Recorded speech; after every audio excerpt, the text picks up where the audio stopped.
Well, ultimately, I see the main force of separation is fear.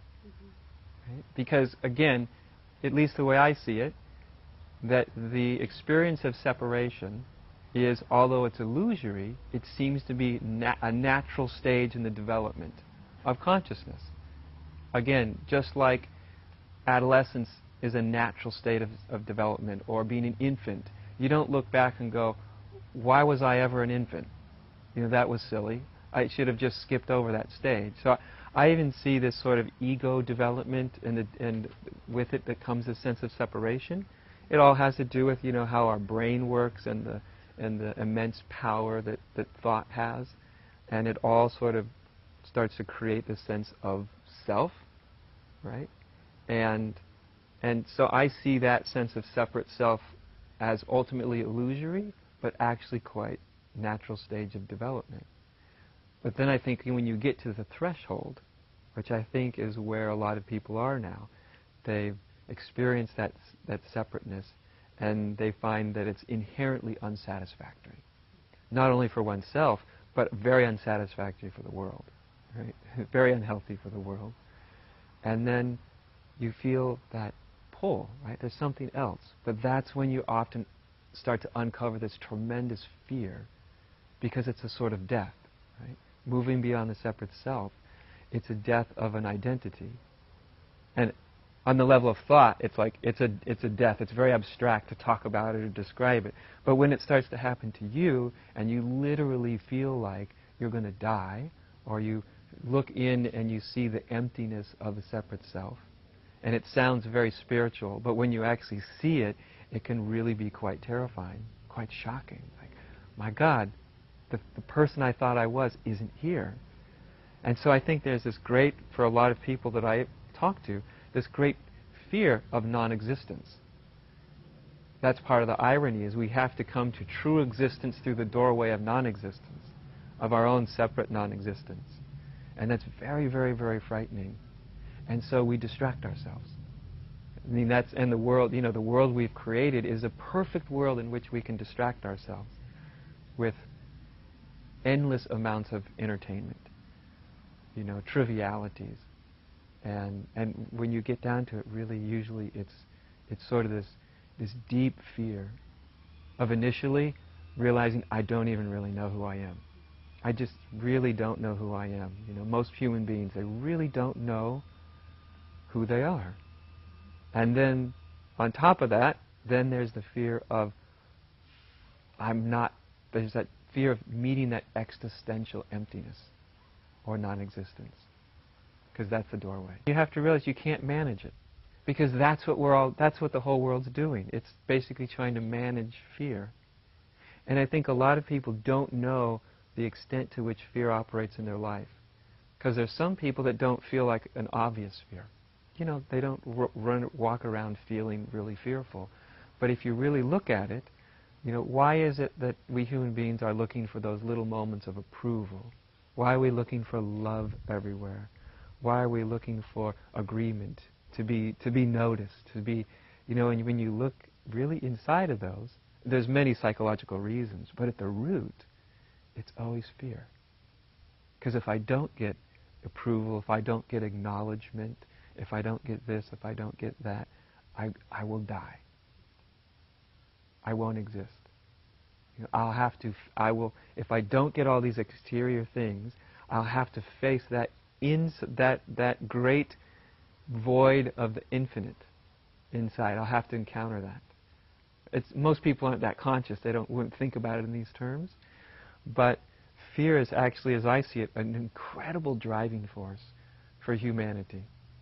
You know, and we see this on the deep spiritual level and on very exterior levels. You know, I think to find where the love is, or where the hope is in it all, also we have to see that even the things we do to make things better often are motivated by fear too. You know, like the fear of we're destroying the planet. Yes, we're destroying the planet. That's very true. And if we're addressing that truth from the standpoint of fear, then fear has won the day, do you know? Or if We don't say like a particular political system. If we're motivated by fear, then we're still operating within the same old state of consciousness. You know, we've just sort of switched allegiances. You know, instead of being a destroyer of the world, now we're a savior of the world. But if we're a savior of the world that's motivated by fear, then we're actually in the same consciousness. It's just heads and tails on a coin, right? Everybody always feels like they're doing the best thing, don't they? You ever notice? No matter what side they're on, they always feel like it's basically the best thing. So, but the interesting thing about fear is when you really go through fear, instead of trying to manage fear, the other face of fear is love. They're not actually different things. There's heads and tails on the same coin. So when we actually can start to meet fear itself, that's when we start to come into love. You know, that's when we come into that, and love always arises from that sense of unity, of what we really, truly, actually are, from the experience of unity, rather than the idea of unity. Because the idea of unity will keep producing fear. The idea, we're all one. It's a nice idea, isn't it? We're all one, we're all spirit, whatever. We're all one, and we're destroying ourselves, and we have to do something about it. And you can feel the fear in it as the idea of oneness. But the experience of oneness, of really feeling it, really realizing it, is the absence of fear. And this is, I find very interesting, is we are also afraid to be without fear. Like, if I wasn't afraid about what would happen in the world if we don't do something, if I wasn't afraid about what might happen to humanity, then I wouldn't have any motivation to do anything. I might just sit in my rocking chair and say, well, it's all spirit and it's all fine. And so there's a fear of not having fear. You see, that's how much as a species we talk about love, but we really don't trust it much. Love's indiscriminate. Love loves what is. Everything. Nothing's left out. It loves the people that are trying to heal the world, and it loves the people that are trying to destroy it. It's an indiscriminate lover of what is. That's love. You see, and I think also as human beings we're often afraid of that. Like, well, if I really love everything and everybody, including the people who are destroying everything, and of course the people who are destroying everything are you and me. We always think it's someone over there. But it's actually our own divided state of consciousness. That's what's destroying everything. But when we really see that love is indiscriminate, doesn't mean it's stupid or that it's an excuse for everything, but it's a lover of what is. And to me, that's the hope. That's the power of it.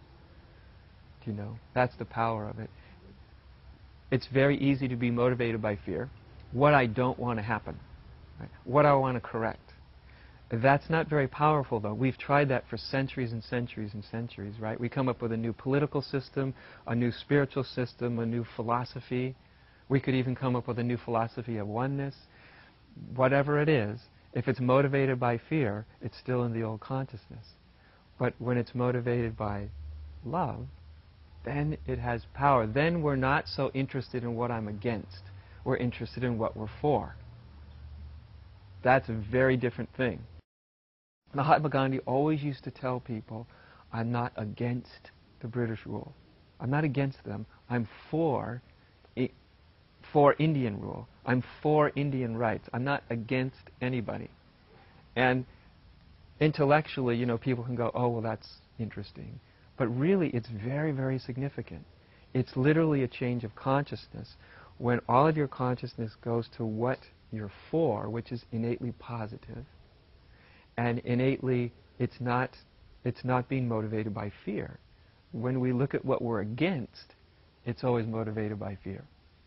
So there's this, you know, little man in India that had a great quality of inspiring people, right? And he brought that inspiration was very, very, very powerful. Of course, he always struggled with fear, right, with the populace, because there were always the outbreaks of violence and hate and all of that. And that when he was always trying to tell people, no, don't hate, don't be against, right? We're for Indian rights, we're for this, we're for that. And I think that's just one example. You know, or Martin Luther King. Martin Luther King wasn't against white people, right? But he was for the rights of African Americans. And that carries with it a very different energy, a very different consciousness. On the surface, it may not look as powerful because we're not going to battle, we're not yelling, we're not screaming, we're not going to wars with people. But underneath, on the unmanifest level, it's infinitely more powerful, exponentially more powerful when our consciousness is what we're for than what we're against. Fear just doesn't win out, period, as far as I'm concerned. Nobody can avoid the truth forever. If the human species doesn't survive, well, I would like it to survive. It's nice. I like it as it's going. But, you know, as far as I've seen in the history of the world, there's almost no species that survives forever. And if we don't do the job, if our consciousness doesn't evolve, life or existence will just go, well, that didn't work too well, you're out. And I don't mean that to sound as casually as I put it, like, you're out, because there will be a lot of blood and suffering and difficulty, you know, in that process. So I don't mean it as casually as I sound it. But underneath, I know that life takes care of itself. There's nothing in me that's afraid that, like, somehow we'll all just go into this terrible abyss and nobody will ever make it out.